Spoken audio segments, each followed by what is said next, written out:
সিলেট নগরের বন্দর বাজার এলাকার করিমুল্লাহ মার্কেট থেকে বিপুল পরিমাণ মোবাইল ও IMEI পরিবর্তনকারী সরঞ্জামাদি সহ 6 জনকে গ্রেপ্তার করেছে র্যাব 9।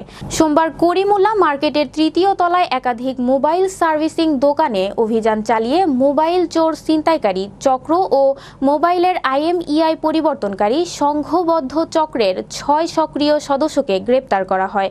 এ সময় তাদের কাছ থেকে বিপুল পরিমাণ চোরাই মোবাইল এবং মোবাইলের IMEI পরিবর্তনকারী বিভিন্ন ডিভাইস উদ্ধার করা হয়।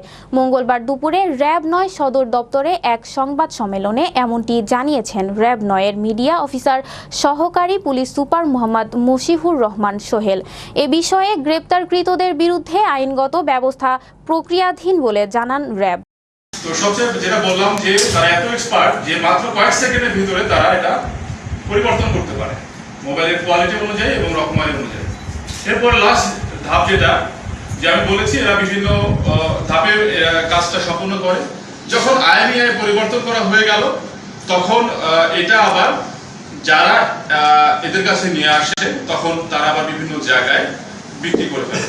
এটা হতে পারে যে অনেকেই সাধারণ মানুষ না বুঝে কম দামে মোবাইল বা সেকেন্ড হ্যান্ড মোবাইল কিনতে চায়, তাদের কাছে হয়তো বিক্রি করে। অনেক সময় বিভিন্ন অপরাধীরা তারা এদের কাছ থেকে মোবাইল সংগ্রহ করে যেন বিভিন্ন আইন শৃঙ্খলা বাহিনীর চোখ তারা খুব সহজেই ফাঁকি দিতে পারে। এবং এর পাশাপাশি যারা তাদের নিজস্ব সিন্ডিকেট রয়েছে তাদের কাছেও অনেক সময় তারা বিক্রি করে। আমরা অভিযান পরিচালনা করে তাদের নিকট থেকে মোট 231টি হচ্ছে স্মার্টফোন, 10টি ম্যানুয়াল ফোন, বাটন ফোন, 10টি ট্যাব, 2টি পিসি, 3টি মনিটর, 2টি কিবোর্ড, 2টি মাউস, 1টি হার্ড ড্রাইভ, 2টি পেন ড্রাইভ। ইমনের মাধ্যমে যদি আমরা IMEI পরিবর্তনকারীর কাছে যাই তাহলে যেতে পারবো এবং ইমনের পরিচিত যারা থাকবে যদি ইমন কারো নাম সাজেস্ট করে তাহলে তখন আছে যারা মোহাম্মদ মিজানুর রহমান এবং আব্দুর রহমান, বেসিক্যালি এই চক্রের এই দুইজন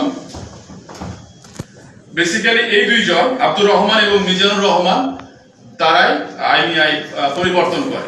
ব্যবস্থা গ্রহণের লক্ষ্যে তাদের সংশ্লিষ্ট থানায় হস্তান্তর কার্যক্রম প্রতিদিন রয়েছে।